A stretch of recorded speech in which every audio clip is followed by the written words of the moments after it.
আজকে আমি পারভিনকে মেকওভার করতে এসেছি ট্রেনের সাথে, একটা পার্টি মেকওভার নেবে পারভিন। তো আজকেও সেই বৃষ্টির প্রবলেমের জন্য আসতে অনেকটা লেট হয়েছে, তো অনেক কষ্ট করেই আসা হয়েছে। তো পারভিন, কেমন মেকআপ চাইছো তুমি আমার কাছে? তুমি তোমার মনের মতো করে দাও। আমার মতো সম্পূর্ণটা? হ্যাঁ, সম্পূর্ণটা তোমার মতো। ওকে, দেখা যাক। ডেটটা ছিল 6 জুন। রেডি হয়ে যখন বেরোবো ঠিক সেই টাইমে নেমে পড়লো প্রচুর পরিমাণে বৃষ্টি, যার ফলে স্কুটি নিয়ে তো যাওয়া হলোই না, আমাকে র্যাপিডো বুক করতে হলো।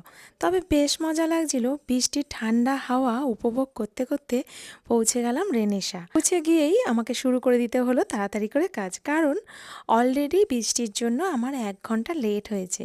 এইদিকে পারভিনকে 6:30 থেকে 7টার মধ্যে ছাড়তে হবে। তবে আমার পৌঁছাতে লেট হলেও আমি পারভিনকে কিন্তু ওর টাইম মতন ছেড়ে দিয়েছিলাম। পারভিন খুব খুশি হয়েছিল, লুকটাও কিন্তু পারভিনের খুব পছন্দ হয়েছিল। কেমন লাগলো লুকটা? তোমার কাছে সেজে আমার খুবই ভালো লাগলো। আমার অনেক দিনের ইচ্ছে ছিল যে তোমার কাছে সাজবো, আজকে সেই আমার ইচ্ছা পূরণ হলো। আমার মনের মতো তুমি সাজিয়েছো, খুব সুন্দর হয়েছে। খুব মিষ্টি লাগছে ওকে, পুরো সাউথ ইন্ডিয়ানের মতনই লাগছে দেখতে, খুব মিষ্টি লাগছে। ফুল স্যাটিসফাই তো? হ্যাঁ, আমি পুরো স্যাটিসফাইড। Okay, thank you.